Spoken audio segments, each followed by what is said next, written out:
I had loved Damien Moretti from a distance for 2 years. He was my boss, the untouchable heir to one of New York's most dangerous families, and the kind of man no woman should want unless she was ready to be ruined. Then he handed me a lipstick. At first, I thought it was just a gift, until I touched it, and Damien Moretti, the coldest man in the room, almost came apart in front of everyone. That was when I learned his secret. The lipstick was bound to him. Every touch, every twist, every swipe of color, he felt it. He had not given me a present. He had handed me power over him. And when the office started whispering, when another woman tried to claim what was mine, Damien finally showed everyone the truth. The ruthless Moretti heir only knelt for one woman, me. I had been in love with Damien Moretti for 2 full years. I knew how pathetic that sounded. Falling for your boss was already a bad idea. Falling for a man like Damien was practically a warning label in human form. He was the heir to the Moretti family, the CEO of Moretti Holdings, and the kind of man Upper East Side socialites watched the way people watched a loaded gun, with fear, curiosity, and terrible judgment. The Moretti name came with rumors, private docs, black Bentleys, men in dark suits who appeared before trouble and disappeared before police did. None of that had anything to do with me. To me, Damien was the man in the top floor office who wore black suits like armor, spoke in clipped sentences, and made grown executives sweat with one quiet look. With everyone else, he was brutal. With me, the blade always seemed to stop short. I started at Moretti Holdings as an assistant trainee. In my first month, I sent legal the wrong merger attachment, and the entire support team watched me walk into Damien's office like I was marching to my funeral. I thought I was finished.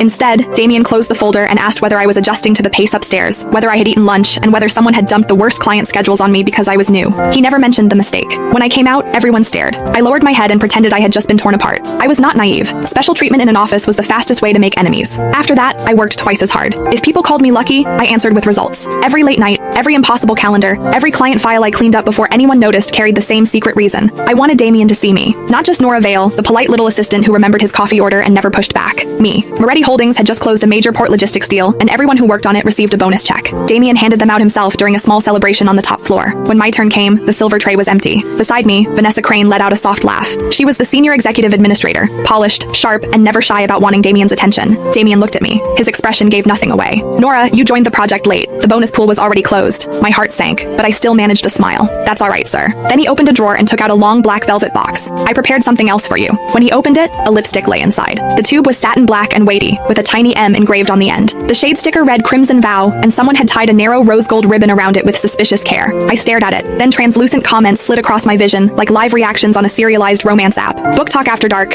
Oh, she has no idea what that lipstick does. Steam Queen. I can smell the spice from here. I am seated. Kindle Killer. He really put his weak spot in a velvet box. Sir, romance gremlin, buckle up. This is about to get messy in the best way. I almost dropped the box. What did they mean? Weak spot? What spice? And why were strangers commenting on my life like I was the heroine of some late-night romance binge? Damien's voice pulled me back. You don't like it? His tone was steady, but the hand around his champagne flute had gone pale at the knuckles. Soft Dom scholar. He is trying so hard to look calm. Mafia mutt.